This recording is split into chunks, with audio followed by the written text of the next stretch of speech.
اب ایک اور طریقے سے اس کو سمجھ لیں. یہ تو ہو گئے اس کے 9 سیکشنز. پہلا قصہ کون سا ہے اس پورے سیکوینس میں؟ پہلا قصہ کس کا تھا؟ آدم علیہ السلام کا. آدم علیہ السلام کا امتحان لیا گیا تھا کہ نہیں؟ اچھا اب امتحان کے نقطۂ نظر سے سمجھ لیں بات. آدم علیہ السلام کا امتحان لیا گیا, پھر بنی اسرائیل کا امتحان لیا گیا, پھر ابراہیم علیہ السلام کا امتحان لیا گیا, اور اب کس کا امتحان لیا جا رہا ہے؟ ہمارا. 4 امتحان ہیں اس صورت میں. 4 امتحان ہیں, ایک آدم علیہ السلام کا, ایک بنی اسرائیل کا, اس کے بعد ابراہیم علیہ السلام کا, اس کے بعد ہمارا. اب ان میں سے 3 تو ہو چکے, ایک رہ گیا ہے, ایک ابھی بھی جاری ہے. وہ کون سا ہے؟ وہ ہمارا. اب ان 3 امتحانوں کو سمجھ لیں. پہلا امتحان کون سا تھا؟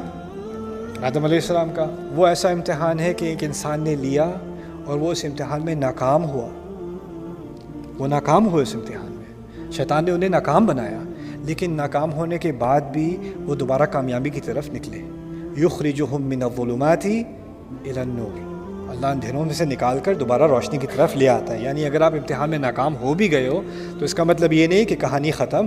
آپ آدم علیہ السلام کی مثال سے سیکھ لو کہ آپ دوبارہ اٹھ سکتے ہو, آپ دوبارہ اللہ تعالیٰ کی جو ہے رحمت میں داخل ہو سکتے ہو. یہ پہلا امتحان ہے, فیل ہونے کے بعد دوبارہ پاس ہونا.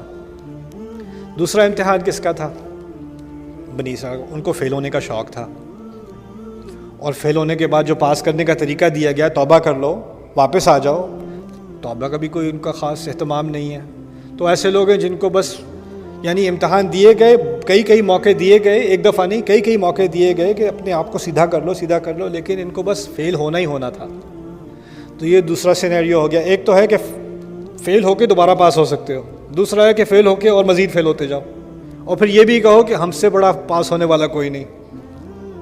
رائٹ, یہ بھی بڑا عجیب مرض ہے کہ آپ سے بڑا فیلئر کوئی نہیں, آپ سے زیادہ ناکام کوئی نہیں, لیکن آپ سے کوئی پوچھ کے تو دیکھے, آپ کو دیکھو ذرا, اللہ تعالیٰ کی بڑی شان ہے, ہم ہیں امت جسے چنا گیا ہے, ہم جیسا کون ہے, بڑی رحمتیں اللہ تعالیٰ کی ہماری امت پر.